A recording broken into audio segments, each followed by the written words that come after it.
Livro? Pode falar, Senhor. Estou ouvindo. Capítulo 16, segunda parte.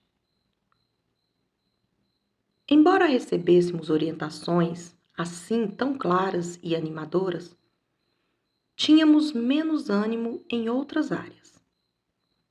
E a mais triste de todas era a que dizia respeito ao nosso querido Calaf. Nos últimos 2 anos, ele enfrentara os piores problemas possíveis. Eu soubera do primeiro sinal de perigo em 1973, na nossa reunião de Osaka, havia 4 anos. Naquela ocasião, ele nos falara que estava tendo problemas em seu relacionamento com a esposa.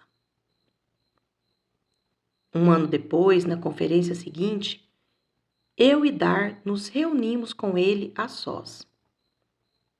Fomos para um quarto tranquilo, fechamos a porta e ouvimos o que tinha para nos contar. Os problemas conjugais deles eram, na verdade, uma moça. Eu a beijei, Loren, explicou ele, mas não passou disso. Confessei o fato para Tapu e para os outros líderes que trabalham comigo, e pensei que o caso estivesse encerrado. Mas Tapu se sentia muito ofendida. Não conseguia esquecer aquela traição. E havia outros detalhes que eu e Dar não quisemos ouvir. Então, oramos com eles choraram e expressaram arrependimento.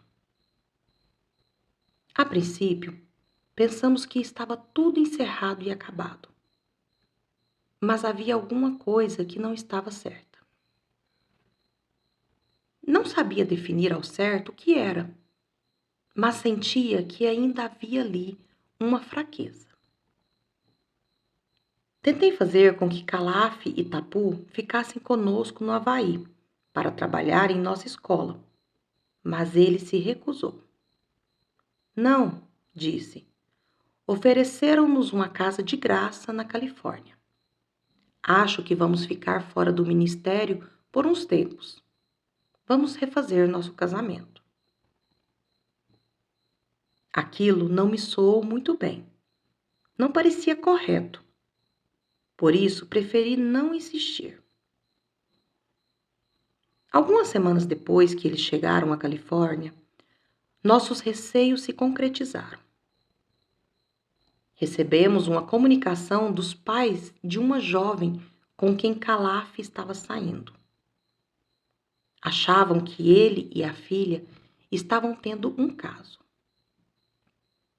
Fiquei sabendo que Tapu também estava saindo com outro homem. Fui até Los Angeles conversar com Calaf. E embora eu tivesse lhe dado muitas oportunidades de se abrir comigo, ele não o fez. Pela sua conversa leve e despreocupada, podia ter-se a impressão de que tudo não passava de puro boato.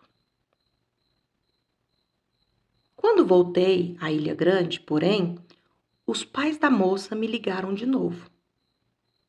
Compreendi que precisaria ter uma confrontação com meu amigo. Liguei para a casa dele. Calaf, disse-lhe, minha voz ecoando através da ligação intercontinental. Você precisa entender que o que está fazendo é muito sério. Volte atrás, ainda é tempo. Como resposta, ele só me deu um profundo silêncio. Na semana seguinte, recebi uma carta dele. Abri-a apressadamente e li. Respeito a Deus, Loren, mas não quero ser hipócrita.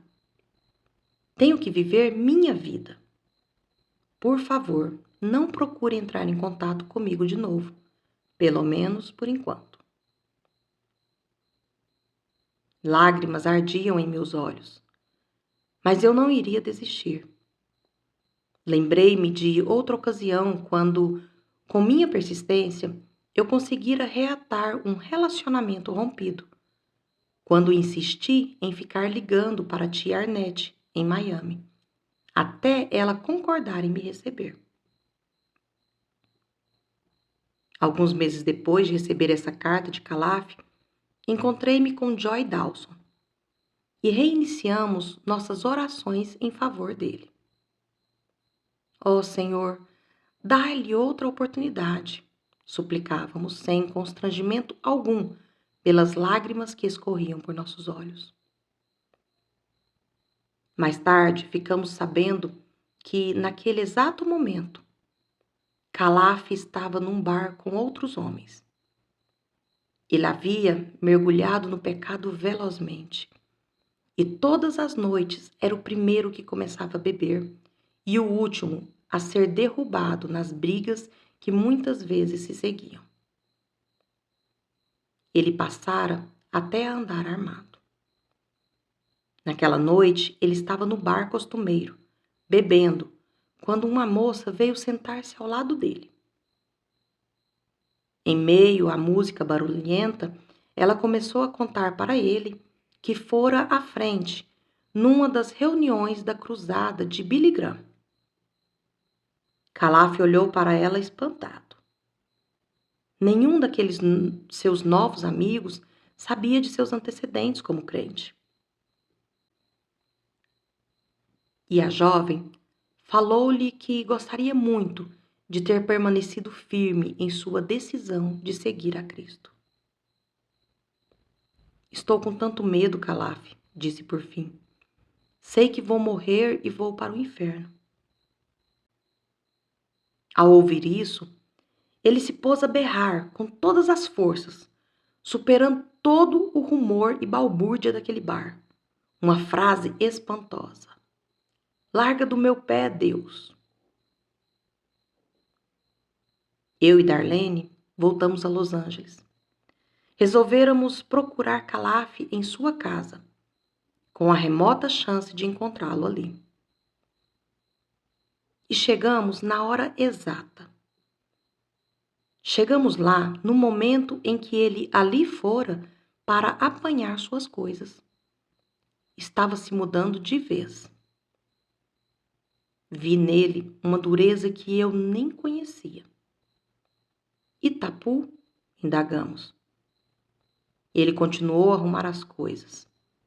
Ele só sabia que ela era cantora em uma boate de Inglewood. Não sabia onde ela estava morando, mas achava que era num apartamento de uma avenida longa que cortava a cidade de norte a sul. Fomos para Inglewood com a sensação de que estávamos sendo tolos. Como iríamos encontrar alguém naquele labirinto de apartamentos? Ó Senhor, tu sabes onde Tapu está, orei. Conduze-nos até ela. Não sei nem descrever o que aconteceu em seguida. Eu mesmo levei um longo tempo para acreditar. Estávamos rodando pela Avenida Imperial, pedindo a Deus que nos mostrasse qual a rua em que deveríamos entrar. Atravessamos a Avenida Inglewood e chegamos até a Avenida Hawthorne. E senti que deveria voltar à Avenida Inglewood. Disse Dar, é isso mesmo. Virei para o sul em direção à Avenida Inglewood, rodando bem devagar, e descemos 4 quadras. Então, ouvi a voz do Espírito Santo dizendo-me, pare aqui. Vamos ver naquele ali, disse eu. Darlene concordou imediatamente. Era um prédio de 2 andares, pintado de uma cor verde desbotado, semelhante a dezenas de outros dos 2 lados da rua. Saímos do carro e caminhamos pela calçada. passando por cima de bicicletas e brinquedos quebrados.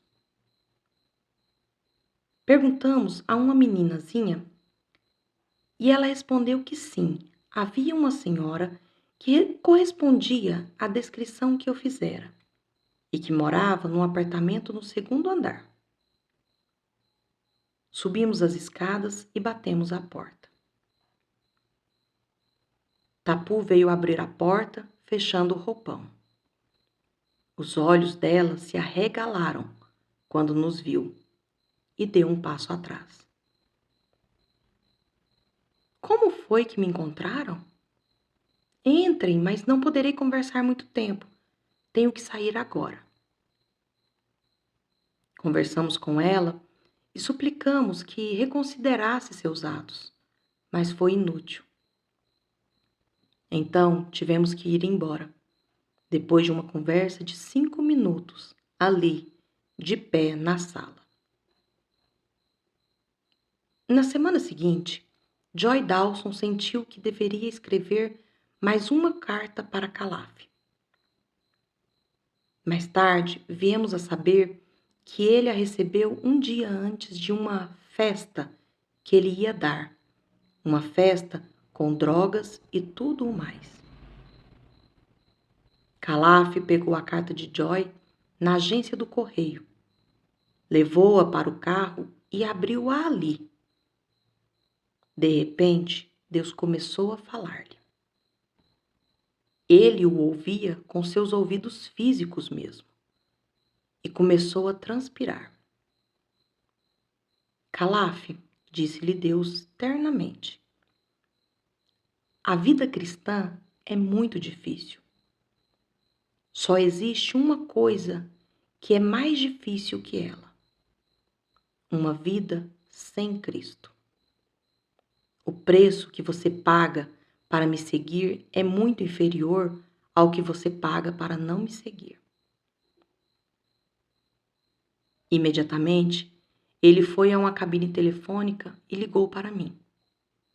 Depois procurou Jim e Joy e orou com eles horas seguidas, encerrando assim uma separação de Deus que já durava 5 meses. Depois, então, veio ficar conosco no Havaí.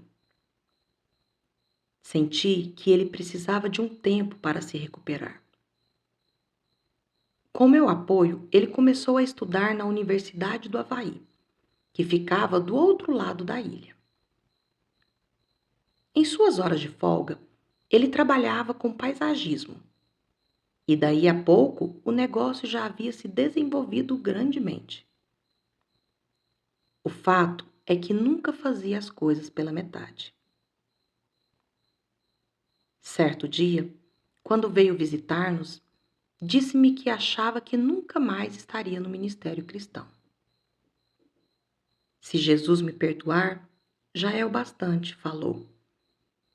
Por enquanto, eu quero apenas ser e não fazer nada. Durante 1 ano e meio, ficamos a observar o novo avanço de Calaf, mas houve algumas quedas. Ele e a esposa tentaram unir-se novamente, mas não deu certo. Então, resolveram desistir de novas tentativas e se divorciaram. Calaf recomeçou a beber um pouco. Quando lhe pedi explicações, disse-me que o deixasse em paz. Pouco depois, ficamos sabendo que ele havia se casado de novo. Sua segunda esposa, Leda, não era crente. E durante todo aquele tempo, ficamos como que a caminhar numa corda bamba, procurando discernir quando devíamos repreendê-lo, quando devíamos deixá-lo à vontade. Ele entrara para Jocum antes de criarmos nossas escolas de treinamento e, consequentemente, não aprendera a ter disciplina cristã, entrando diretamente para a liderança da missão. De certo modo, o que estava acontecendo constituía para ele um rápido curso intensivo, particular, sobre essas coisas. O único problema, disse eu para dar certo dia, quando estávamos estendidos no assoalho de nossa sala, intercedendo por ele, é que não sei se ele será aprovado nesse curso. Certo dia, um dia muito especial para nós, 9 meses depois que soubéramos que Calaf tinha se casado de novo, recebemos um telefonema dele. Será que eu e Leda podemos fazer uma visita a vocês? Indagou. Se podiam, nem precisava perguntar. Nada nos alegraria mais. Claro, claro, respondi. Sexta-feira? Então eles vieram jantar conosco naquela noite. Leda estava grávida. Joy Dawson estivera dando umas aulas em nossa escola e aquele era o último dia que passaria conosco. Depois do jantar, ela pôs-se a conversar com Calaf num canto da sala, enquanto Dar conversava com Leda. E como uma flor se abre ao sol, Leda abriu seu coração para receber a Jesus. Ficamos tão felizes. Olhei para o outro lado, onde Joy conversava com Calaf. Percebi pela sua concentração, os olhos inclinados, a testa franzida, que ele estava considerando a ideia de fazer uma rendição total a Deus. Quando se retiraram, senti que o destino dele ainda pendia por um fio. Pelo que ele conhecia de Deus, não poderia nunca acomodar-se a uma vida de mediocridade. Algumas semanas depois, ele ligou de novo e perguntou se poderia falar comigo particularmente. Para minha satisfação e alívio, senti, ao vê-lo sentar-se com a cabeça inclinada e as mãos juntas, que estava disposto a tomar uma decisão de obedecer totalmente a Deus. Falou de todas as suas mágoas e culpas que estivera abrigando durante anos. Era a mesma velha história, lascívia e orgulho, que ele nunca conseguira confessar plenamente. Choramos os dois. Quando me pus de pé ao seu lado para orar por ele, senti que, a despeito de todas as lutas, ali estava um jovem que Deus queria usar. Calaf resolveu escrever para todas as igrejas onde trabalhara e todas as sedes da Jocum com as quais colaborara, confessando seus pecados com toda sinceridade e pedindo perdão. Escreveu também para Tapu, pedindo perdão, e para sua família em Tonga. Foi então que começou a tomar forma para nós uma outra maneira de orientação divina. Seu negócio de paisagismo começou a fracassar. Ele havia assumido 2 serviços de grande porte, mas, inexplicavelmente, começaram a surgir atrasos e empecilhos. Um dos tratores se quebrou. Ele alugou outro, e daí a 1 ou 2 horas, este também se quebrou. Depois que aconteceram 5 reveses desse tipo, ele começou a pensar no porquê de tudo aquilo. Foi então que um amigo o convidou para falar num estudo bíblico que se realizava aos sábados à noite em sua igreja. A princípio, ele não queria ir, mas Leda o incentivou. Eles não querem que você pregue, Calaf. Só querem que você fale do que lhe está acontecendo. Então ele foi. E naquele sábado, ele se colocou à frente, no santuário daquela igreja, e contou como tentar afastar-se de Deus, como cometer adultério e seu casamento tinha fracassado, e como Deus dirigira tudo para que voltasse. Enquanto falava, ele começou a chorar. Para seu espanto, um homem que se encontrava no primeiro banco caiu de joelhos ao lado do assento. Daí a pouco, outro fez a mesma coisa. Pessoas choravam por todos os lados. Vários dos presentes ali entregaram a vida a Jesus. Outros que estavam com o casamento rompido foram restaurados. Depois daquela noite maravilhosa, Calaf compreendeu que Deus estava lhe devolvendo seu ministério. Então, ele e Leda passaram a visitar-nos regularmente nas sextas-feiras. E sempre que vinha, tinham muitas coisas a contar.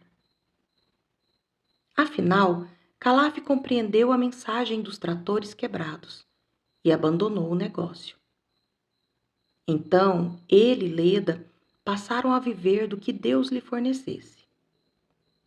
Começaram a dirigir uma reunião de confraternização cristã às sextas-feiras, na qual ganhavam pessoas para Cristo e ajudavam a restaurar pessoas com mentes e corpos enfermos.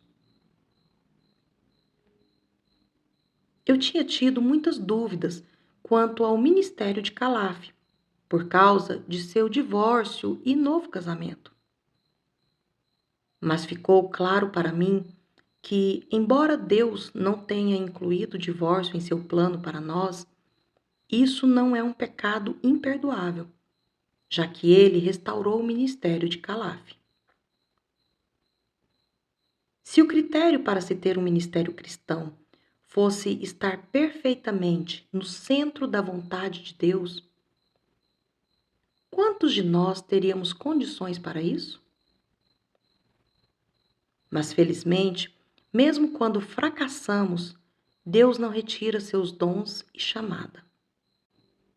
Foi maravilhoso ver Calaf voltar a dar frutos para Deus, ao mesmo tempo que víamos o campus de nossa futura universidade ir surgindo aos poucos, depois de removida a mata tropical. Para ser sincero, com tanta coisa acontecendo, eu quase me esquecera do único elemento que faltava para que se realizasse a visão que tivéramos naquela noite de oração em Caneore, havia cerca de 4 anos. Aquelas profecias também falavam de um navio ancorado no porto de Kona.